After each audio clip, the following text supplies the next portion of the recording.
മുഅ്മിനീങ്ങളെ, നമ്മൾ മുത്തഖീങ്ങളായി ജീവിക്കണം.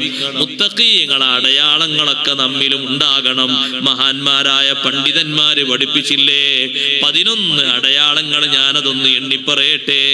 അതേ, സ്വാലിഹീങ്ങൾക്ക് മുത്തഖീങ്ങൾക്ക് ഈ ദുനിയാവിൽ തന്നെ വിജയത്തിന്റെ അടയാളങ്ങളായി കാണാൻ പറ്റുന്നത് 11 എണ്ണമുണ്ട്. അതിലൊന്ന് അയ്യകൂന സാഹിദൻ ഫിദ്ദുനിയാ വറാഗിബൻ ഫിൽ ആഖിറ. ദുനിയാവിൽ ത്യാഗമനോഭാവത്തോടെ ജീവിക്കുക, ആഖിറത്തിൽ കൂടുതൽ താല്പര്യപ്പെട്ട് ജീവിക്കുക. ദുനിയാവിൽ സാഹിദായി ജീവിക്കുക എന്ന് പറഞ്ഞതിന്റെ അർത്ഥം അതേ ഹറാമിൽ നിന്ന് വിട്ടു നിൽക്കുക എന്നത് തന്നെ. ഹറാമായ നിലക്കുള്ള സമ്പാദ്യം, ഹറാമായ നിലക്കുള്ള സമീപനം, അതെല്ലാം വെടിഞ്ഞു ജീവിക്കുക, ആഖിറത്തിലേക്ക് കൂടുതൽ താല്പര്യപ്പെട്ട് കഴിയുക. വത്താനിയത്തു, രണ്ടാമത്തെ അടയാളം അന്തകൂന ഹിമ്മത്തുഹു ഫിൽ ഇബാദത്തി വതിലാവത്തിൽ ഖുർആൻ. എപ്പോഴും മനസ്സിന്റെ ലക്ഷ്യം ആരാധനയും ഖുർആനോത്തും തന്നെ. സ്വാലിഹീങ്ങൾ നോക്ക്, ഒരൊഴിവ് കിട്ടുന്ന നേരം അവരുടെ ഡ്യൂട്ടി എന്താണ്? ഖുർആൻ ഓതാണ്, അല്ലെങ്കിൽ ഖുർആൻ കേൾക്കുകയാണ്, അല്ലെങ്കിൽ ഖുർആൻ പഠിക്കുകയാണ്, മറ്റുള്ളവർക്ക് പഠിപ്പിക്കുകയാണ്. എത്രയാണ് അവരൊക്കെ ഖുർആൻ ഓതിയത്? സാമൂഹ്യ സേവനം ചെയ്ത മഹാന്മാര് തന്നെ, ജനങ്ങൾക്ക് വലിയ ഉപദേശങ്ങൾ നൽകിയ മഹാന്മാര് തന്നെ, അവരെ മനസ്സിന്റെ ലക്ഷ്യം ഓരോ ദിവസവും ഖുർആൻ ഓതാതെ മുന്നോട്ട് പോകുന്നത് അവർക്ക് വല്ലാത്ത സങ്കടമാണ്. ഔലിയാക്കളിൽ ഏറ്റവും വലിയ ഔലിയാക്കളാരാ? സ്വഹാബിമാര്. അവരെ പറ്റി ഇമാം നബി റളിയല്ലാഹു അൻഹു എഴുതിയില്ലേ, മുസാഫിൽ നോക്കാത്ത ഒരു ദിവസം കഴിഞ്ഞു കിടക്കാന്നുള്ള സ്വഹാബത്തിന് വെറുപ്പാണ്. നമുക്കൊക്കെ പത്രം ഇല്ലാതിരിക്കണ സമയത്ത് എന്നും ഈ പത്രക്കാർക്ക് ഒരു ലീവാണെന്ന് പറയില്ല ആൾക്കാർ, ഒരു ചെറിയ വിഷമത്തോടു കൂടെ. ഒരു ദിവസം ഖുർആനിലേക്ക് നോക്കാത്ത ഒരു ദിവസം കഴിഞ്ഞു കിടക്കുക എന്നുള്ളത് സ്വഹാബത്തിന് വെറുപ്പാണ്. മുസാഫിൽ നോക്കാത്തത് നാളെ കേട്ടോ, മുസാഫിൽ നോക്കാത്തത്, മൊബൈലിൽ നോക്കാത്തതെന്നല്ല, മുസാഫിൽ നോക്കാത്തത്. കയ്യിലുള്ള മൊബൈലുള്ളത് മുസാഫല്ല, അത് പലതും അതിലുണ്ട്. മുസാഫ് എന്ന് പറഞ്ഞാൽ 2 ചട്ടക്കടയിൽ ഖുർആനായിട്ടുള്ള ആ കോപ്പിയിൽ തന്നെ നിലനിൽക്കുന്നത്, അതിനാ മുസാഫ് എന്ന് പറയാം. നിങ്ങളോട് മുസാഫ് വെച്ചാൽ മൊബൈൽ തരുമോ? തരൂല. അത് മജ്മുഅത്തുൽ കുത്തുബാണ്, അതിൽ പലതും ഉണ്ടാവും, പലതും ഉണ്ടാകും. അതില് ഫോൺ നമ്പർ ഉണ്ട്, മെസ്സേജ് ഉണ്ട്, വാരികണ്ട്, മാസികണ്ട്, പത്രമുണ്ട്, പലതും ഉണ്ട്. കൂട്ടത്തിൽ അദ്കാറും ഉണ്ട്, മൗലിദും ഉണ്ട്, മുസാഫും ഉണ്ട്, പലതും ഉള്ളത്. മുസാഫ് എന്ന് പറഞ്ഞാൽ മുസാഫ് ആയിട്ടുള്ളത് തന്നെ വേറെ. അന്നത്തെ കാലത്ത് കോപ്പി എത്ര കുറവാ, എന്നിട്ടും സ്വഹാബത്ത് എല്ലാ ദിവസവും മുസാഫ് നോക്കും, ഓതും.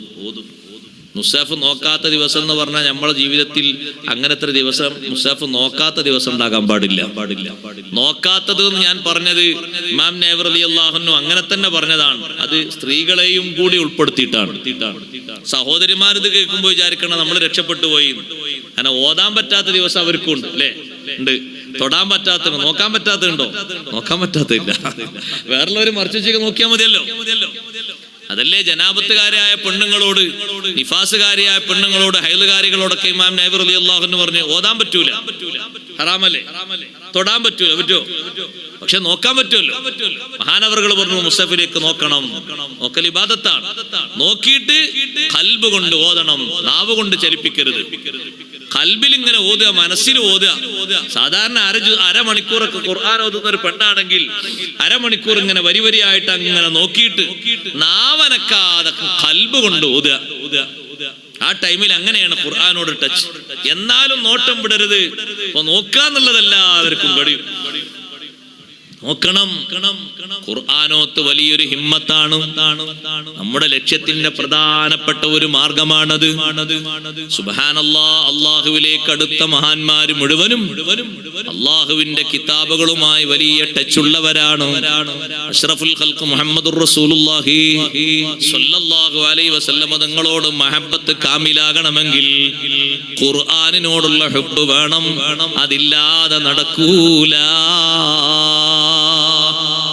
ധാരാളം ഖുർആൻ ഖുർആൻ ഓതുന്ന ആളുകൾക്ക്, വലിയ ബന്ധം സ്ഥാപിക്കുന്ന ആളുകൾക്ക് അത്തരത്തിൽ ആ മഹബത്തിലും വലിയ ഉയർച്ചയുണ്ടാകും. മൂന്നാമത്തെ കാര്യം പഠിപ്പിച്ചു, അയ്യകൂന ഖലീലൽ ഖൗലി ഫീമാ ലാ യഹ്താജു ഇലൈഹി, ആവശ്യമില്ലാത്തതിൽ വർത്തമാനം കുറക്കുന്ന ആളാണ്. ആവശ്യമില്ലാത്തതിൽ മിണ്ടി പറയൂല, ആവശ്യത്തിന് സംസാരിക്കും. ആവശ്യം കഴിഞ്ഞാലോ സംസാരം നിർത്തും. പാകത്തിന് മതി. അതൊരു വലിയ സൂക്ഷ്മത തന്നെയാണ്. നാലാമത്തെ കാര്യം, അയ്യകൂന മുഹാഫിളൻ അലസ്വലവാത്തിൽ ഖംസി, 5 നിസ്കാരങ്ങളും പതിവായി ശ്രദ്ധയോടെ പാലിക്കുന്ന ആളാണ്. അതില്ലാതെ വിജയിക്കാൻ കഴിയൂലല്ലേ? അതില്ലാതെ വിജയിക്കാൻ കഴിയില്ല. കാരണം വിജയികളുടെ അടയാളത്തിൽ ഖുർആൻ തന്നെ എണ്ണി പറഞ്ഞല്ലോ, വല്ലദീനഹും അലാ സ്വലവാത്തിഹിം യുഹാഫിളൂൻ. നിസ്കാരം പതിവായി കൊണ്ട് നടക്കുന്ന, എപ്പോഴെങ്കിലും നിസ്കരിക്കാന്നല്ല, പതിവായി നിസ്കാരം ശീലിക്കുന്ന ആളുകൾ, ഒന്നും വിടാതെ. അതൊരടയാളമായിട്ട് തന്നെ എണ്ണി. 5ാമത്തെ അടയാളം എണ്ണി പറഞ്ഞു, അയ്യകൂന വരിഅൻ ഫീമാ ഖല്ല ഔ കസുറ മിനൽ ഹറാമി വശുബ്ഹാത്തി, ഹറാമായ സംഗതികളും ഹറാമോ ഹലാലോ എന്ന് തിരിച്ചറിയാത്ത വിഷയങ്ങളും വരുമ്പോ, ചെറുതാകട്ടെ വലുതാകട്ടെ സൂക്ഷ്മത പുലർത്തുന്ന ആളാണ്. പലപ്പോഴും ഹറാമായ സംഗതികൾ വരുമ്പോ പലരും സ്വീകരിക്കുന്നുണ്ടല്ലോ എന്ന് കരുതിയിട്ട് നമ്മളും കൈനീട്ടി പോകരുത്. പലരും ചെന്ന് ചാടി കുടുങ്ങിയിരിക്കുന്ന വലിയൊരു ഹറാമാണ് റിബ, പലിശ എന്ന് പറയുന്നത്. എത്രയോ ആളുകൾ, ചെറിയ ആളുകൾ മുതൽ വലിയ ആളുകൾ വരെ കുടുങ്ങി കുടുങ്ങി കുടുങ്ങി കഴിഞ്ഞിരിക്കുകയാണ്. ഇനിയിപ്പോ ആകെ ഒരു ലോണ് വെക്കാത്ത ഒരു സംഗതിയും കൂടി ഉള്ളൂ. എന്താ അറിയോ? എന്താ? വീടൊക്കെ ലോണായി, വാഹനവും ലോണായി, പറമ്പ് ലോണായി, അവനാന്റെ ബോഡി ഞാൻ അതും കൂടെ പണയത്തിന് വെക്കാത്തുള്ളൂ. ബാക്കിയൊക്കെ ആയി. എന്താകാത്ത? ലോണിന് എന്താ കിട്ടാത്തത്? വാഹനം കിട്ടൂലേ? കിട്ടും. വീട് കിട്ടൂലേ? കിട്ടും. കച്ചവടം കിട്ടൂലേ? ബിൽഡിംഗ് കിട്ടൂലേ? വേണമെങ്കിൽ ഇനി പെണ്ണും കിട്ടാൻ മതിയാവും. ഇനി കിട്ടുമെന്നുള്ള അറിയില്ല. ബോഡിക്ക് ഇൻഷുറൻസ് ഉണ്ട്. പുസ്തക പറഞ്ഞ അതുമായി. ഇനി ഏതാകത്ത്? ബോഡിക്ക് ഇൻഷുറൻസ്. അതിന്റെ രേഖ പൂർത്തിയാകുന്നതിന് മുമ്പ് ആള് കാലിയായിട്ടുണ്ടെങ്കിൽ അതും പോയി. എന്തൊരു കഥയാ! എന്തിനൊക്കെയാണ് ആളുകൾ, സഹോദരങ്ങളെ. ഒരു പാകത്തിനുള്ള വീട് ഒരാൾ എടുക്കാൻ ഉദ്ദേശിക്കുമ്പോഴേക്ക് അവന്റെ ഏറ്റവും വലിയ കൂട്ടുകാരനായിരിക്കും ഏറ്റവും വലിയ ശൈത്താൻ വന്നിട്ട് പറയും, ഏതായാലും വീട് എടുക്കല്ലേ, രണ്ടാമത് ഇനിയൊന്ന് പണിയെടുക്കണ്ടല്ലോ, ഏതായാലും നിങ്ങൾ എടുക്കല്ലേ, കുറച്ചുകൂടി അങ്ങോട്ടും ഇങ്ങോട്ടും, അല്ല നീ തരൂ കാശ്. അത് ഘട്ടം ഘട്ടമായിട്ട് എടുത്താൽ പോരെ. എല്ലാവരും ഇപ്പൊ അങ്ങനെയല്ല. മറ്റേ ആൾ കണ്ടില്ല, അവിടെ എടുത്തത്, ഇവിടെ എടുത്ത്. വേറെ അതൊന്നും നമ്മളോട് പറയേണ്ട ആവശ്യമില്ല. പാകത്തിന് പറ്റുന്ന രൂപത്തിൽ എടുത്താൽ പോരെ. പിന്നെ പലർക്കും ഒരു നിശ്ചയമാണ്, യുദ്ധകാലാടിസ്ഥാനത്തിൽ പൂർത്തിയാകണം വീടൊക്കെ, അല്ലെങ്കിൽ ഒരു കുറവാണ്. വർഷങ്ങളെടുത്ത് വീട് പൂർത്തിയാക്കി എത്ര മഹാന്മാരുണ്ടെന്ന് പറയും. വർഷങ്ങളെടുത്തിട്ട് 15 വർഷം 20 വർഷമൊക്കെ എടുത്തിട്ട് അത്രേ അതിലേക്ക് അവർക്ക് ശ്രദ്ധ ഉണ്ടായിട്ടുണ്ട്. പിന്നെ ആളുകളൊക്കെ പറഞ്ഞു, അല്ല കുട്ടികളെ കല്യാണമൊക്കെ ആക്കാനായി അവർക്ക് താമസിക്കാൻ എന്തെങ്കിലും സ്ഥലം, അത് വേണല്ലേ, നാ ഒന്ന് റെഡിയാക്ക. അപ്പോഴാണ് അവർക്ക് അതിലേക്കുള്ള ചിന്ത.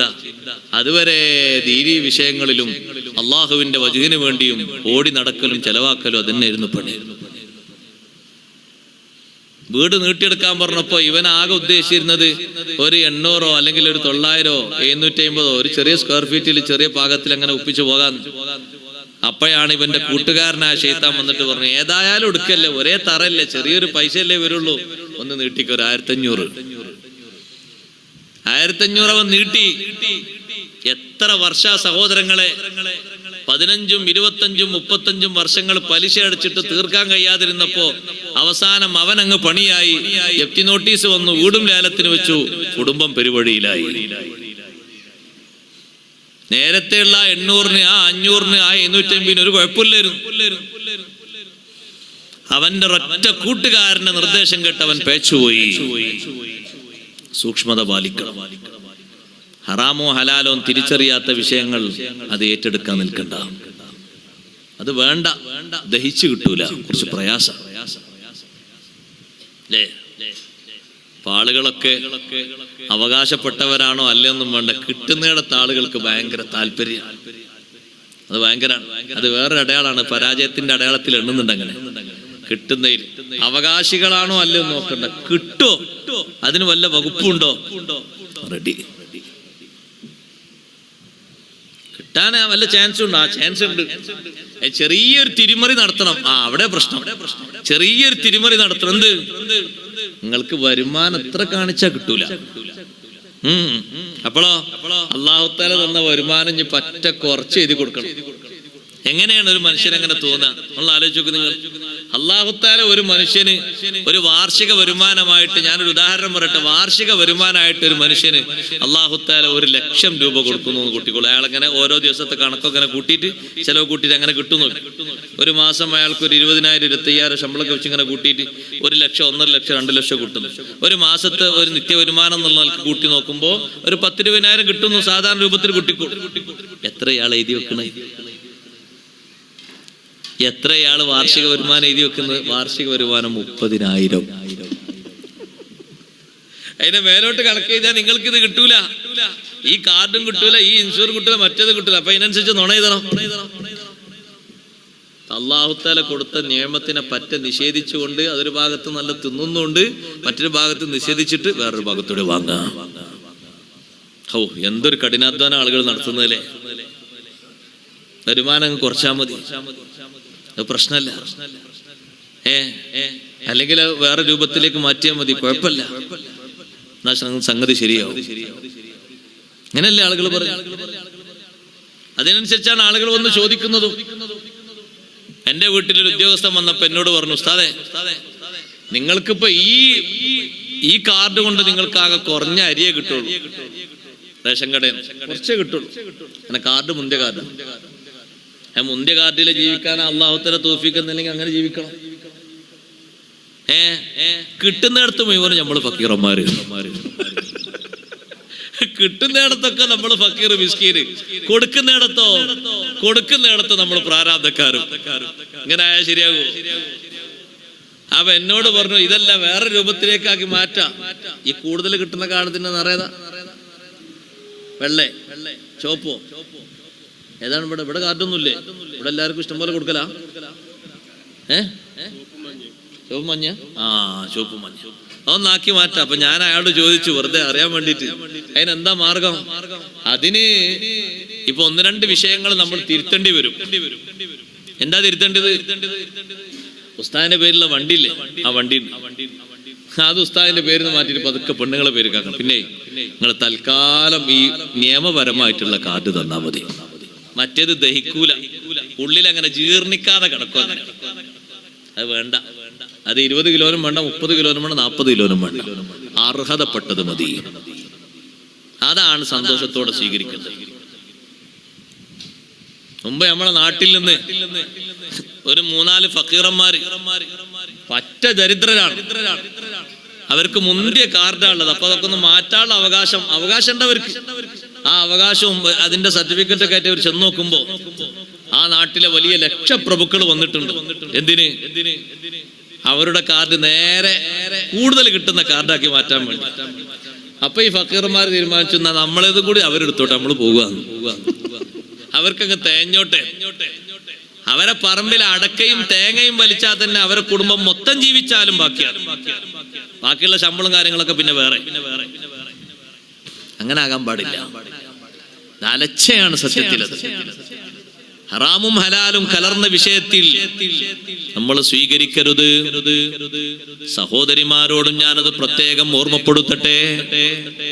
നിങ്ങളുടെ കൂട്ടായ്മ എന്ന അർത്ഥത്തിലും പലപ്പോഴും കാശ് സ്വരൂപിച്ചുകൊണ്ട് ഒരു കൂട്ടായ്മയുണ്ടാക്കിയിട്ട് അതിലും പലിശ വളർത്തുന്ന സ്വഭാവങ്ങൾ പലയിടങ്ങളിലും ഉണ്ട്. ഉമ്മമാര്, സഹോദരിമാര് നല്ല ജാഗ്രതയോടെ ശ്രദ്ധിക്കണമെന്ന് മാത്രം ഇത്തരണത്തിൽ ഞാൻ ഓർമ്മപ്പെടുത്തുന്നു. ചെറുതാണെങ്കിലും വലുതാണെങ്കിലും വേണ്ട. 6ാമത്തെ അടയാളം മൻ തകൂന സുഹബതുഹു മഅസ്സാലിഹീൻ, സഹവാസം സജ്ജനങ്ങളോട് കൂടെയാണ്. നല്ല മനുഷ്യന്മാരോട് കൂടെ ഇരിക്കുന്നതും നല്ലവർ പങ്കെടുക്കുന്നിടത്ത് പങ്കെടുക്കുന്നതും നല്ല ആളുകൾ ഒരുമിച്ച് കൂടുന്നിടത്ത് ഒരുമിച്ച് കൂടുന്നതും നല്ല സ്വഭാവമാണ്, വിജയത്തിന്റെ അടയാളമാണ്. പലപ്പോഴും മൂപ്പരുണ്ടാകാറുള്ളത് സ്വാലിഹീങ്ങളെ കൂടെയല്ലേ? സ്വാലിഹീങ്ങളുടെ പ്രാർത്ഥനയില്, അവരുടെ ദിക്റിന്റെ മജ്‌ലിസില്, അവരുടെ വഅദിന്റെ മജ്‌ലിസില്, അവരുടെ ജമാഅത്തിന്റെ മജ്‌ലിസില്, അവരുടെ സംഗമങ്ങളിൽ സ്വാലിഹീങ്ങളോടൊപ്പമുള്ള സഹവാസം വിജയത്തിന്റെ അടയാളമാണ്. സുബ്ഹാനല്ലാഹ്. എത്രയോ മോശപ്പെട്ട ആളുകൾ സ്വാലിഹീങ്ങളോടൊപ്പം കൂടിയിട്ട് അവരോടൊപ്പം കൂടിയിട്ട് നന്നായി പോയി, നല്ല ആളുകളായി മാറിപ്പോയി. എത്ര കള്ളന്മാര്, എത്ര കൊള്ളക്കാര്, എത്ര മദ്യപാനികൾ സ്വാലിഹീങ്ങളോടൊപ്പം വന്ന് താമസിച്ചു, അവരുടെ കൂടെ നടന്നു, അവരുടെ ഉപദേശങ്ങൾ കേട്ടു, ജീവിതം രാവും പകലും മുഴുവനും മാറിപ്പോയി. മാലിക് ഇബ്നു ദീനാർ റളിയല്ലാഹു അൻഹു പറഞ്ഞില്ലേ, മോനെ ഇന്നകാൻ തൻഖുലൽ അഹ്ജാറ മഅൽ അബ്റാരി, മഹത്തുക്കളോടൊപ്പം നീ കല്ല് ചുമക്കുന്നത് നിന്റെ പണി എന്താണ്? കല്ല് ചുമക്കുന്ന പണിയാണ്. പക്ഷേ നിന്റെ കൂടെയുള്ളവരാരാണ്? നിസ്കാരവും നോമ്പും മറ്റു കർമ്മങ്ങളൊക്കെ ശീലിക്കുന്ന നല്ല ആളുകളാണ്. നല്ലവരോടൊപ്പം നീ കല്ല് ചുമന്നു കൊണ്ടുപോകുന്നത് ഖൈറും മിൻ അൻ തഅകുലൽ ഖബീസ മഅൽ ഫുജ്ജാർ. വൃത്തികെട്ട ആളുകളോടൊപ്പം പോയിട്ട് നല്ല മധുരപലഹാരം കഴിക്കുന്നതിനേക്കാളും നല്ലത് സ്വാലിഹീങ്ങളോടൊപ്പം കല്ലേറ്റിക്കൊണ്ട് നടക്കലാണ്. കാരണം സ്വാലിഹീങ്ങളോടൊപ്പം നീ കല്ല് ചുമക്കുമ്പോ ഒപ്പം നീ സ്വാലിഹീങ്ങളോട് കൂടെയല്ലേ? ആ നിലക്ക് അള്ളാഹുവിന്റെ ഭാഗത്തുനിന്നൊരു പരിഗണന നിനക്കുണ്ട്. അവരുടെ ചോദ്യത്തിൽ നീയുണ്ട്, അവരുടെ കിട്ടുന്ന ഉത്തരത്തിലും നിന്നെ അള്ളാഹു പരിഗണിക്കും. നല്ലവരോടൊപ്പം നീ കൂടുമ്പോ നിന്നെയും നല്ലവരുടെ കൂട്ടത്തിൽ അള്ളാഹു പരിഗണിച്ചു പോയി. അതേ സമയത്ത് നീ മുന്തിയ ലെവലിലാണ് നിന്റെ ജീവിതം, ഹൈ ലെവല് ഭക്ഷണമാണ്. പക്ഷേ നിന്റെ സഹവാസികളോ അവര് വൃത്തികെട്ടവരാണ്, മോശപ്പെട്ടവരാണ്. അള്ളാഹുവിന്റെ ലഅനത്ത് വരാനും ശിക്ഷ വരാനും ഏറെ കാരണമാണ്. സ്വാലിഹീങ്ങളോടൊപ്പം സഹവസിക്കണം. ഏഴാമത്തെ അടയാളം മയ്യകൂന മുതവാളിയൻ ഗൈറ മുതകബ്ബിരിൻ, വിനയത്തോടെ ജീവിക്കുന്നവനാകണം, അഹങ്കാരമില്ലാതെ വിനയത്തോടെ ജീവിക്കുന്നവനാകണം. അതേ ബഹുമാനിക്കേണ്ടവരെ മുഴുവനും ബഹുമാനിക്കാനുള്ള ഖൽബ്, അതാണ് ഏറ്റവും വലിയ വിനയം. ബഹുമാനിക്കപ്പെടേണ്ട ആളുകൾക്ക് സേവനം ചെയ്യാനുള്ള മനസ്ഥിതി, അതേറ്റവും വലിയ വിനയമാണ്. അഷ്റഫുൽ ഖൽഖ് മുഹമ്മദുർ റസൂലുള്ളാഹി സ്വല്ലല്ലാഹു അലൈഹി വസല്ലമ തങ്ങൾ പല സ്വഹാബിമാരിലും നോക്കിക്കണ്ട സ്വഭാവമാണ് വിനയത്തോടെയുള്ളവരെ ഖിദ്മത്ത്. നബി സല്ലല്ലാഹു അലൈഹി വസല്ലമ തങ്ങൾക്കും അതുപോലെ തന്നെ അവിടുത്തെ അനുചരന്മാരായ സ്വഹാബിമാർക്കും ഖിദ്മത്ത് എടുക്കുന്ന എത്രയോ പാവപ്പെട്ട സ്വഹാബിമാരുണ്ട്. അവർക്ക് അല്ലാഹു തആല വലിയ സ്ഥാനമാനങ്ങൾ നൽകാനുള്ള കാരണം വിനയാന്വിതരായിട്ടുള്ള ജീവിതം കൊണ്ടാണ്. പാവപ്പെട്ട ഒരു അടിമയായിരുന്നു ലുഖ്മാനുൽ ഹക്കീം. ലുഖ്മാനുൽ ഹക്കീം റളിയല്ലാഹു അൻഹുവിനെ വലിയ ഉയരത്തിലേക്ക് അല്ലാഹു ഉയർത്തിയത് മഹാനവറുകളുടെ വിനയം അതിന്റെ ഒരു കാരണമാണ്. ഞാൻ അല്ലാഹുവിന്റെ അടിമകളിൽപ്പെട്ട ഒരു അടിമയാണ്, അവന്റെ ആജ്ഞ അംഗീകരിച്ച് ജീവിക്കേണ്ടവനാണ്. എന്റെ ജീവിതത്തിന് പരിധിയും പരിമിതിയുമുണ്ട്. എന്റെ ജീവിതത്തിന് എല്ലാ മേഖലകളിലും അല്ലാഹു പരിധി വെച്ചിട്ടുണ്ട്. അതുകൊണ്ട് എനിക്ക് അഹങ്കരിച്ച് നിയമങ്ങളൊന്നും പരിഗണിക്കാതെ എനിക്ക് ജീവിക്കാൻ പറ്റൂല. നബി സല്ലല്ലാഹു അലൈഹി വസല്ലമ തങ്ങൾ പറഞ്ഞില്ലേ, അതേ തവാളുവോടെ ജീവിക്കുന്ന മനുഷ്യൻ ജനങ്ങളുടെ കാഴ്ചപ്പാടിൽ എത്ര ചെറുതാവനെങ്കിലും അള്ളാഹുവിന്റെ അടുക്കൽ വലിയ സ്ഥാനമുള്ളവനാണ്, വലിയ ബഹുമാനമുള്ളവനാണ്. സൽമാൻ ഫാരിസ് റളിയല്ലാഹു അൻഹു ഭരിക്കുന്ന ഭരണകർത്താവായി നിൽക്കുന്ന സമയത്ത് ഒരു പാവപ്പെട്ട മനുഷ്യൻ ഒരു ചുമടേറ്റി കൊണ്ടുവരുമ്പോ അദ്ദേഹത്തിന് അറിയില്ല സൽമാൻ ഫാരിസ് റളിയല്ലാഹു അൻഹു ഭരണാധികാരിയാണെന്ന് അറിയില്ല. നല്ല ആരോഗ്യമുള്ള ഒരാൾ എന്നുള്ളവർക്ക് കണ്ടപ്പോ പറഞ്ഞു, ഈ ചുമടൊന്ന് ഏറ്റിയിട്ട് വീട്ടിലെത്തിച്ചേരുമെന്ന് പറഞ്ഞു. പിന്നെന്താ കുഴപ്പം, അതിങ്ങോട്ട് വെച്ചോളൂ, തോളിലേക്ക് വെച്ചോളൂ എന്ന് പറഞ്ഞു. തോളിലേക്ക് വെച്ചിട്ട് മഹാനവറുകൾ തേറ്റി അങ്ങനെ കൊണ്ടുപോകുമ്പോ പരിചയമുള്ള ആളുകൾ എടുത്തെത്തിയപ്പോ ആളുകൾ പറഞ്ഞു, നമ്മളെ അമീർ, നമ്മളെ ഭരണാധികാരി അതാ തോളിൽ എന്തോ ചുമട് കയറ്റി വരുന്നത്, തൊര്യക്കൂലിൽ അമീർ, തൊര്യക്കൂലിൽ അമീർ, എല്ലാരും വഴിമാറിക്കൊടുക്കുക. അപ്പൊ കൂടുള്ള ആൾ പേടിച്ചു പോയി, പഠിച്ചോനെ, ഈ നാടിന്റെ ഭരണാധികാരിയുടെ തോളിലാ ഞാൻ എന്റെ ചുമടിട്ടത്, ഈ നാടിന്റെ ഭരണാധികാരിയുടെ തോളിലാണോ ഞാൻ എന്റെ ഭാരം ഏറ്റി വെച്ചത്. അദ്ദേഹം വന്നിട്ട് പറഞ്ഞു, എന്നോട് ക്ഷമിക്കണം, നിങ്ങളത് എന്റെ തോളിലേക്ക് തന്നെ വെക്കൂ. സൽമാൻ ഫാരിസ് റളിയല്ലാഹു അൻഹു പറഞ്ഞു, നിങ്ങളെ വീട്ടിൽ എത്തിച്ചു തരാൻ നിശ്ചയിച്ചു പോയി, ഇനി നിങ്ങളൊന്നും പറയണ്ട. ഞാൻ അമീറാണ് എന്ന് അറിഞ്ഞിട്ടും അറിയാതെ ഒന്നുമല്ലല്ലോ നിങ്ങൾ എന്റെ തോളിലേക്ക് വെച്ചെന്നത്. ഞാൻ അമീറാണ് എന്ന് അറിഞ്ഞിട്ടും നിങ്ങളിൽ നിന്ന് ഞാൻ ഈ ചുമട് വാങ്ങിയില്ലേ. എന്തിന്? നിങ്ങളൊരു പാവപ്പെട്ട മനുഷ്യനാണ്, പ്രായം കൂടുതലുള്ള ആളാണെന്ന് ഏറ്റിക്കൊണ്ടുപോകാൻ കഴിയില്ല എന്നുള്ളവർക്കല്ലേ സഹായിച്ചത്. അത് ഞാൻ അമീറാകട്ടെ അമീറാകാതിരിക്കട്ടെ, നിങ്ങൾക്ക് ഖിദ്മത്ത് ചെയ്യാൻ ഞാൻ തീരുമാനിച്ചു. എത്ര വലിയ മഹാനാണ് സൽമാൻ അൽ ഫാരിസ് റളിയല്ലാഹു അൻഹു. ആ സൽമാൻ അൽ ഫാരിസ് റളിയല്ലാഹു അൻഹു പഴയ കാലത്തൊരു സാധുവായി ജീവിച്ച മനുഷ്യനാണ്. പക്ഷേ തവാളു കൊണ്ട് അല്ലാഹു തആല വലിയ സ്ഥാനത്തേക്ക് ഉയർത്തിപ്പോയി. കിബുറ് കൊണ്ട് അല്ലാഹു തആല നല്ല മാന്യതയോടെ ജീവിച്ച ആളായിട്ടും തരം താഴ്ത്തിപ്പോയി അബൂലഹബിനെ. കാരണം അബൂലഹബിന് കിബറായിരുന്നു. ആ കിബുറ് കൊണ്ടാണ് മുത്തുനബി സല്ലല്ലാഹു അലൈഹി വസല്ലം തങ്ങളോട് അങ്ങനെ മറ്റു നേതാക്കളൊന്നും പ്രതികരിക്കാത്ത ഘട്ടത്തിലും അബൂലഹബ് പ്രതികരിച്ചത്. തബ്ബല്ലക ലിഹാദാ ദഅഉതന. ആ കിബറിന്റെ സംസാരം കൊണ്ട് അബൂലഹബിന് തകർച്ചയായിരുന്നു. ജീവിക്കാനൊക്കെ ഇഷ്ടം പോലെ ആസ്തിയും സൗകര്യങ്ങളൊക്കെ ഉണ്ടായിട്ടും സുഖജീവിതം കിട്ടിയിട്ടില്ല, കിബറ് കൂടിയതുകൊണ്ട്. കിബറിന് അങ്ങനെയാണ്, അയാൾ താഴോട്ട് അങ്ങനെ. മൻ തവാളഅ റഫഅഹുല്ലാഹ് വമൻ തകബ്ബറ വളഅഹുല്ലാഹ്. കിബറ് വേണ്ട. പാവപ്പെട്ട മനുഷ്യന്മാർ എന്തെങ്കിലും ചോദിച്ചു വരുമ്പോ അവരെ മനസ്സിന് മുറിവേൽപ്പിക്കരുത്. നമുക്ക് സഹായിക്കാൻ പറ്റുന്നവരാണോ അവരെ സഹായിക്കണം. ഇനി ഒന്നിനും കഴിയൂലേ, വാക്കുകൊണ്ടെങ്കിലും സഹായിക്കണം അവരെ. സമ്പത്ത് കൊണ്ട് അവരെ സഹായിക്കാൻ കഴിയൂലേ, വാക്കുകൊണ്ടെങ്കിലും സഹായിക്കണം. അതൊരു ആശ്വാസമാണ്. വേദനിച്ച് വരുന്ന മനുഷ്യന് ഒരു ആശ്വാസമാണ് നല്ല വാക്ക് എന്ന് പറഞ്ഞ്. ഒന്നും തരാല്ലെങ്കിലും അയാൾ നല്ല മനുഷ്യനാട്ടോ, നല്ല മനുഷ്യനാണ്. അയാൾ കുടുങ്ങിയിട്ടാണ്, എന്നാലും നമ്മളെ സന്തോഷിപ്പിച്ച് നല്ല വർത്തമാനം പറഞ്ഞ് വിട്ടല്ലോ, അള്ളാഹ് അയാൾക്ക് ബർക്കത്ത് ചെയ്യട്ടെ. ആ ഒറ്റ ദുആണ്ട് അയാൾക്ക് കിട്ടേണ്ടൊക്കെ കിട്ടും. അതേ സമയത്ത് കിബറനാണ് നിങ്ങൾ ഇരിക്കുക. നിങ്ങൾ എന്തിനാ വന്നത്? ഞങ്ങളെ നാട്ടിലെ കുറച്ച് പാവപ്പെട്ട ആളുകളുണ്ട്, അവർക്ക് വേണ്ടി ചെറിയൊരു ധനസഹായത്തിന് വേണ്ടി വന്നതാണ്. ആരാ നിങ്ങളോടൊക്കെ ഈ കാര്യം നോക്കാം, നിങ്ങൾക്ക് വേറെ പണിയൊന്നുമില്ല. അല്ലാഹ്, മൂപ്പരായി ഇരുന്ന ലെവലില് നല്ല കിബറിന്റെ വർത്തമാനമാണ്. അല്ലാഹു തആല അയാൾക്ക് ആ കൊടുത്തത് മുഴുവനും ഒറ്റയടിക്ക് വലിക്കാൻ ഈ ഒറ്റ കിബറ് തന്നെ മതി. വേറെ ഒന്നും വേണ്ട. കൊടുക്കുന്ന ആളുകൾക്ക് അല്ലാഹു തആല ധാരാളം കൊടുത്തിരുന്നത് അങ്ങനെയല്ലേ. കൊടുക്കണ്ട, നമുക്ക് മാത്രം മതിയെന്ന് തീരുമാനിച്ചപ്പോൾ ഉള്ളതും കൂടി അല്ലാഹു തആല കത്തിച്ചു കളഞ്ഞില്ലേ സഹോദരങ്ങളെ. ഖുർആനല്ലേ നമ്മെ പഠിപ്പിക്കുന്നത് ആ വലിയ ചരിത്രം. ഞാൻ സുദീർഘമായി പറയുന്നില്ല. നല്ല രൂപത്തിൽ വിനയത്തോടുകൂടെ ജീവിക്കണം. അല്ലാഹു തആല തൗഫീഖ് നൽകട്ടെ. മഹാന്മാരായ ആളുകളെ കണ്ടറിഞ്ഞ് സഹായിച്ചുകൊണ്ട് സഹകരിച്ചുകൊണ്ട് ജീവിക്കുക. എട്ടാമത്തത് അയ്യകൂന സഖിയൻ കരീമാ. ഉദാര മനസ്കനാകണം. മാന്യതയോടെ മറ്റുള്ളവർക്ക് ഔദാര്യം ചെയ്യുന്ന ആളാകണം. സ്വന്തക്കാർക്കും കുടുംബക്കാർക്കും അയൽക്കാർക്കും ശിഷ്യന്മാർക്കും കൂട്ടുകാർക്കും ഔദാര്യ മനസ്സോടുകൂടെ ജീവിക്കുന്ന ആളാകണം. ഒരാള് മുന്നിൽ വന്നു, പല ആവശ്യങ്ങളും ഉണ്ട്, ചോദിക്കണ്ട, കണ്ടറിഞ്ഞ് നീ അയാൾക്ക് സഹായം ചെയ്യണം. ചെറിയ ഒരു ഖിദ്മത്ത് ചെയ്യുമ്പോഴേക്ക് ഇമാം ഷാഫി റളിയല്ലാഹു അൻഹു കൊടുത്ത ഔദാര്യം എത്ര വലുതാണ്.